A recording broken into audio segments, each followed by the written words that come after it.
নমস্কার বন্ধুরা, কেমন আছো? আশা করছি তোমরা সকলে ভালো আছো। আজকে সকাল সকাল উঠে ছেলে বলছে, মা বেরোবো, একটু ভাত করে দাও না।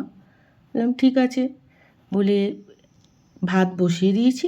আর এই ফ্রিজে কয়েকটা মাছ ছিল, ভালো করে নুন হলুদ মাখিয়ে নিয়ে তেলের মধ্যে দিয়ে দিলাম মাছ ভাজার জন্য। মাছ ভাজা হচ্ছে, একটু এপিট ওপিট করে ভেজে নিচ্ছি। আর যখন লাল লাল করে ভাজা হয়ে যাবে সব মাছগুলো তুলে নেব। এইদিকে একটা বাটির মধ্যে কিছুটা সর্ষে আর কিছুটা পোস্ত সমস্ত কিছুই বেটে নিয়েছি। বেটে তার মধ্যে কাশ্মীরি লঙ্কার গুঁড়ো দিয়ে একটা গ্রেভি বানাচ্ছি। আর পোস্তর জলটা দিয়ে দিলাম, দিয়ে ভালো করে গুলিয়ে নিয়ে, বেশ দলা না পাকানো থাকে, ভালো করে গুলিয়ে নিয়ে রেখে দিয়েছি। এবার বাকি তেলটার মধ্যে দিয়ে দিচ্ছি কালো জিরে আর কয়েকটা টমেটো কুচি আর কয়েকটা চেরা কাঁচা লঙ্কা দিয়ে ভালো করে নাড়াচাড়া করার পর ওই সর্ষে পোস্তর মিশ্রণটা ঢেলে দিলাম। দিয়ে নাড়াচাড়া করার পর দিয়ে দিচ্ছি হলুদ গুঁড়ো আর নুন, দিয়ে ভালো করে কষাতে থাকবো।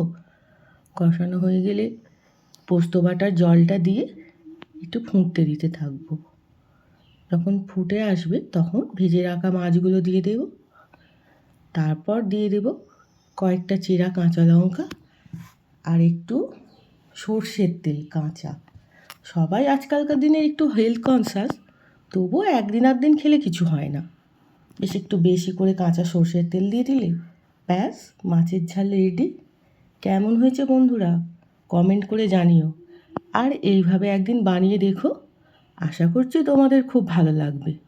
এইদিকে মাছের ঝাল রেডি হয়ে গেছে।